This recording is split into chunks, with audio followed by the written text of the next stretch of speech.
j'espère que vous allez bien. On se retrouve aujourd'hui pour une vidéo qui est assez difficile pour moi à faire, mais ça me tenait à cœur de vous parler de ce sujet. On va parler de dépression du postpartum. Aujourd'hui, j'ai décidé de prendre la parole et notamment de vous parler de la littérature sur ce sujet, mais surtout de vous faire de la prévention aussi, parce que des formations professionnelles, je suis psychologue, j'accompagne des parents qui souffrent de dépression du postpartum, entre autres choses. Donc voilà, j'avais envie de vous parler de ce sujet et j'en profite parce que c'est le premier jour où je me retrouve toute seule chez moi. Léon est à l'école et Elliot est en adaptation à la crèche. Donc voilà, j'ai quelques petites heures, pour moi, 3 heures. C'est pas beaucoup, mais c'est déjà trop, et j'ai besoin, je crois, de ce temps avec vous, voilà. De partager avec vous, de faire de la prévention. Comme pour chaque vidéo, bien sûr, sur cette chaîne, l'intérêt premier est de vous parler de la littérature qui se rapporte à ce sujet. Mais pour cette vidéo particulièrement, j'ai très envie et ça me semble nécessaire, voire indispensable, de vous faire un petit peu de prévention et de pouvoir, vous donner un petit peu des clés. Je suis donc, comme je vous le disais, juste avant, psychologue, notamment dans des structures qui accueillent des enfants et leurs familles, et dans mon travail, je rencontre notamment, beaucoup de parents qui traversent ou ont traversé une dépression du postpartum, un baby blues ou un burn-out parental. C'est, voilà, une on va dire la moitié de mes prises en charge en PMI en tout cas. Et aujourd'hui, donc, on va se concentrer sur la maladie psychique qui est la dépression du postpartum, qui est une dépression assez spécifique parce qu'elle touche les parents au cours de la première année de leurs enfants et elle touche aujourd'hui 10 à 20 des femmes, 10 à 20 des femmes qui sont dans leur postpartum vont être sujettes à la dépression. Pour les hommes, on n'a pas encore vraiment de pourcentage, mais en tout cas, c'est de plus en plus présent et on en prend de plus en plus en charge en tant que psychologue. 20 c'est énorme, alors autant dire que c'est une dépression qui peut toucher beaucoup de parents dans des formes et des sévérités, bien entendu, qui sont très variées. On retrouve, par contre, des symptômes qui vont être assez similaires. On peut en avoir que un ou 2, hein, c'est vraiment plein de symptômes et il faut cocher certaines cases pour, dire qu'on est en dépression, du postpartum et donc, par exemple, on va être, on va avoir l'impression de ne pas être à la hauteur de notre rôle, on va ressentir de la culpabilité. Le lien avec notre bébé peut être difficile à s'établir. C'est un parent qui peut être sujet à des phobies d'impulsion. C'est des phobies qui sont horribles pour les parents parce qu'elles sont hyper culpabilisantes. Par exemple, avoir peur de faire tomber son bébé, de le noyer, de lui faire du mal. Il y a des parents qui peuvent ressentir ça, les phobies d'impulsion, c'est assez répandu, même au-delà de la dépression du postpartum. Et puis le parent pourra aussi ressentir, beaucoup d'anxiété, des crises d'angoisse, de l'irritabilité, de la fatigue, des troubles du sommeil, du comportement, des troubles, alimentaires et la dépression du postpartum entraîne bien sûr un état dépressif avec souvent, des pleurs, de la tristesse, une envie d'être seul. Pour diagnostiquer la dépression du postpartum, donc on se réfère à ces symptômes et aujourd'hui, il y a, une échelle qui s'appelle l'échelle EPDS qui permet de voir un petit peu, la sévérité de cet épisode dépressif avec, une possibilité aussi à la maison de passer cette échelle parce qu'elle est disponible, gratuitement sur internet et donc ça peut permettre aussi de se rendre compte, de là où on est et de pouvoir, passer le cap pour se faire aider. Il me semblait important de vous parler des symptômes parce que la dépression du postpartum, c'est une dépression qui est parfois très bien cachée par les parents, et pourtant c'est une dépression qui doit être soignée parce qu'aujourd'hui, le suicide, c'est la deuxième cause de mortalité des mères dans le postpartum, donc c'est énorme et voilà, c'est super important, je pense, d'être au fait de tout ça et de pouvoir faire attention à vos proches, faire attention à vous. Et de pouvoir, aider les gens qui sont autour de nous si vous voyez qu'il y a quelqu'un qui est un petit peu en difficulté.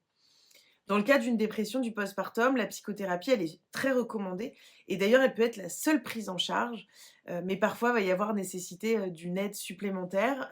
Pour ça, vous pouvez vous tourner vers votre médecin traitant ou votre psychiatre et il décidera, lui, de mettre en place une aide supplémentaire avec, par exemple, des antidépresseurs ou des anxiolytiques. C'est tout à fait normal, il ne faut pas en avoir honte, et pour tout vous dire, voilà, moi, j'ai été mise il y a une semaine, il y a 10 jours, sous traitement parce que je fais beaucoup de crises d'angoisse, beaucoup d'anxiété. J'ai été mise sous médicaments, c'est pas une honte. et c'est important d'ouvrir le sujet et de pouvoir, l'entendre et le dire.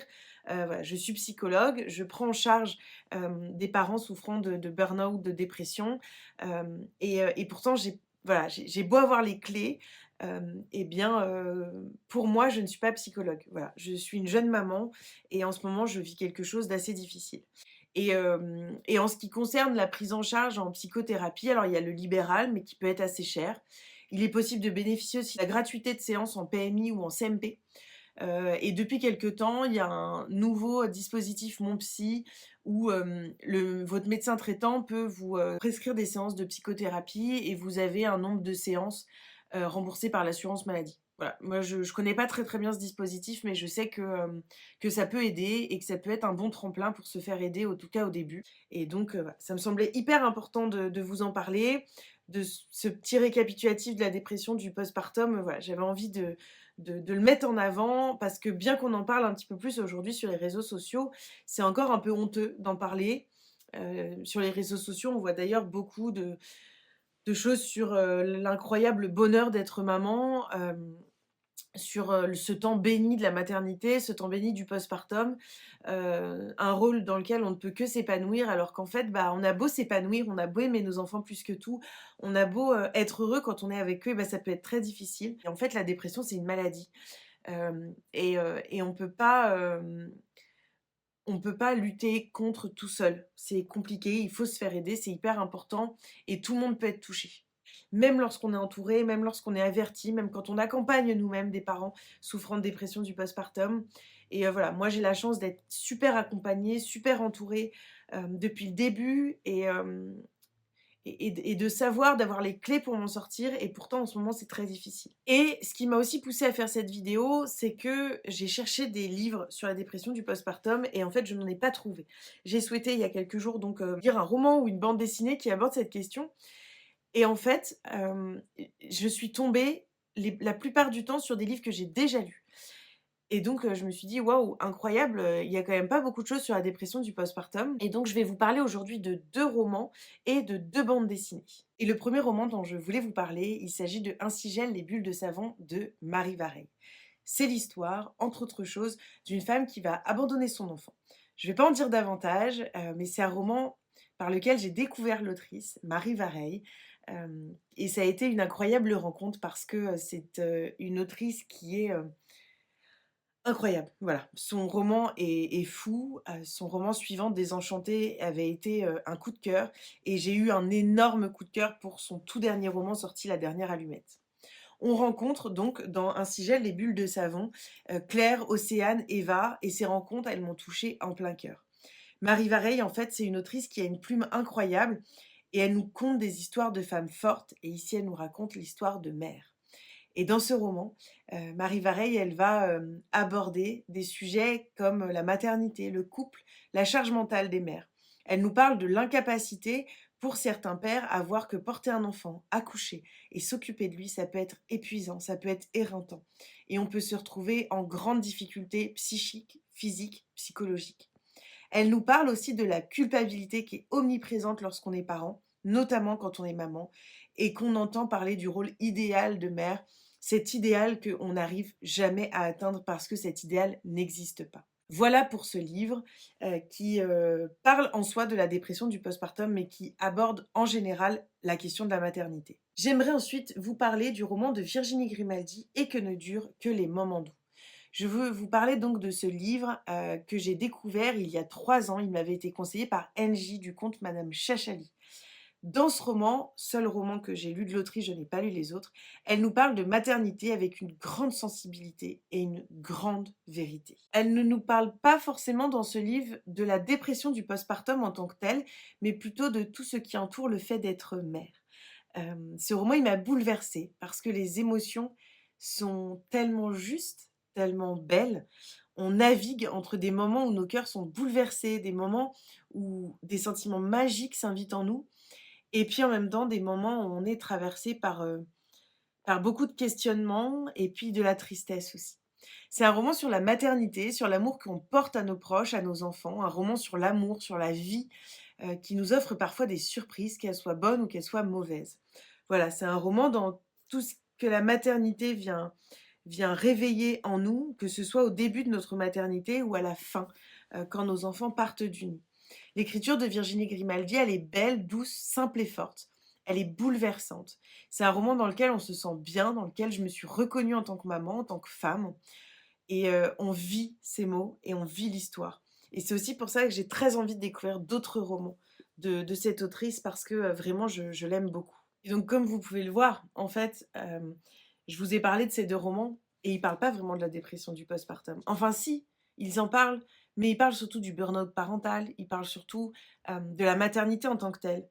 Et ça montre que la dépression du postpartum, elle est très peu mise en avant dans la littérature et je pense que c'est super important qu'elle soit, davantage mise en avant, qu'on en parle plus, et que, peut-être d'autres écrits soient faits, que qu'on promeut d'autres écrits sur la dépression du postpartum parce que c'est extrêmement important et que je pense qu'on en a besoin. Et maintenant, je vais vous parler de 2 bandes dessinées qui, pour le coup, abordent très, très bien la dépression du postpartum et le burn-out maternel. C'est vraiment 2 bandes dessinées qui l'abordent avec bienveillance, justesse et je les trouve extrêmement intelligentes et ça a été, très salvateur pour moi, notamment il y a, quelques jours quand je me suis replongée dedans et que j'ai pu, y trouver ce dont j'avais besoin. Voilà, ne pas me sentir seule, me sentir comprise et peut-être aussi trouver des clés. J'aimerais ensuite vous parler de «Maman, maman, maman, mère épuisée». C'est publié chez Le Duc Graphique et c'est de Sévanie. C'est une bande dessinée qui est très importante pour moi et qui l'est d'autant plus aujourd'hui que je me reconnais énormément dans ce récit. Après la naissance, en fait, de son 2e enfant, Maddie, elle va plonger dans le burn-out maternel. Elle ne se reconnaît plus. Loin d'être la mère qu'elle rêvait d'être, elle perd patience et hurle sur ses enfants. Elle culpabilise et la honte la pousse à s'isoler. Elle est seule face à ses difficultés puisque ses proches ne semblent pas saisir l'ampleur du problème. L'histoire de Maddie, c'est l'histoire de beaucoup de mères de notre époque qui sont épuisées et qui perdent les pédales. Maman, maman, maman, et ce qui me vient en tête, c'est, faire la 2e lessive de la journée, penser à acheter les nouveaux vêtements à sa taille parce que les enfants s'agrandissent trop vite, prendre un congé enfant malade, acheter des couches, aller au magasin bio parce que c'est important et que c'est ce qu'on nous montre sur les réseaux sociaux, chercher le doudou, nettoyer, ranger, faire la vaisselle, regarder des sites, des comptes inspirants, les recherches en neurodéveloppement, tout ce qui a été fait dernièrement, et qui nous dit comment agir, comment être avec nos enfants et donc comment culpabiliser de ce qu'on nous disait avant et qu'on a mis en place et qui ne correspond plus aujourd'hui. Bienveillance, Montessori, jeu libre, sortir, aller au parc, ne pas crier, ne pas s'énerver, ne pas interdire, toujours sourire, toujours jouer, toujours accompagner, ne pas se plaindre, avoir de la libido, répondre aux messages, voir des amis, sortir, préparer des repas familiaux.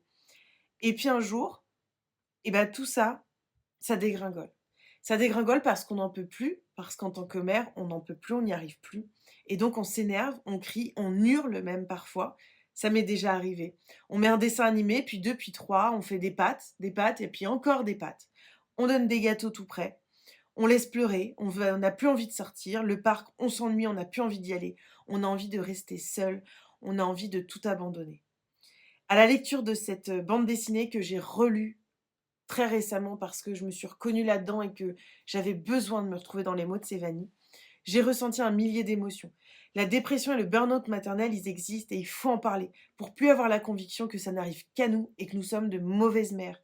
Parce que on est des bonnes mères, parfaites dans nos imperfections et on est les meilleures mères qu'on peut être pour nos enfants. Et ça, je le répète toujours à mes patientes parce que c'est super important.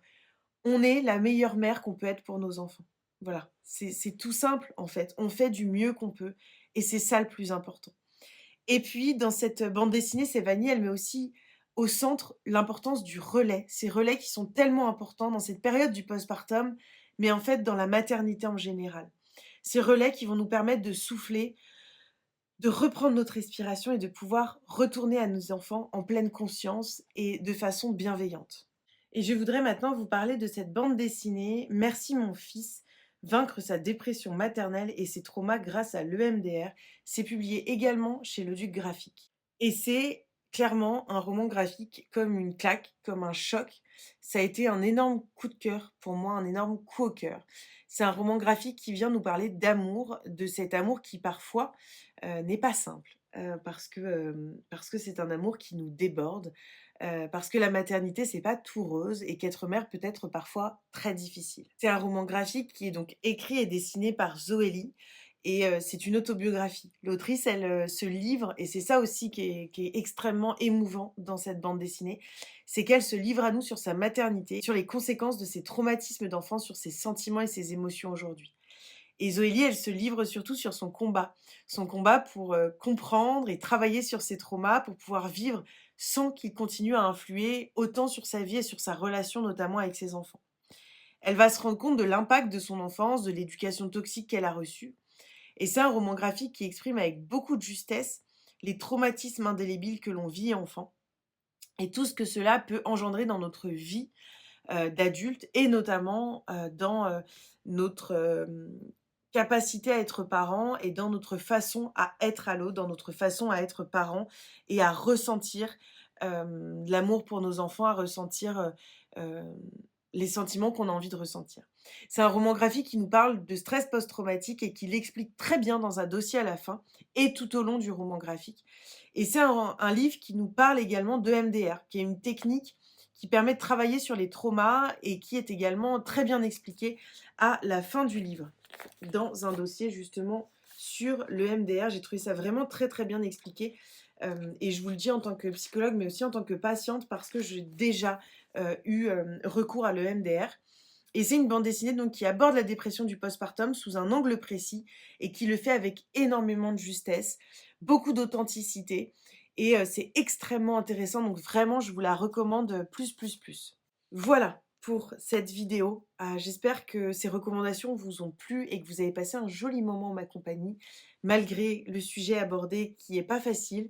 J'espère avoir été le plus naturel possible et la plus, pédagogue possible. N'hésitez pas à me donner vos recommandations de livres, de romans, de BD, mangas sur ce sujet et plus globalement sur le sujet de la dépression. C'est aussi pour ça que je fais cette vidéo, c'est pour avoir d'autres, clés en main. Et puis moi je vous laisse ici, je vous fais des bisous et puis je vous dis à bientôt dans une nouvelle vidéo.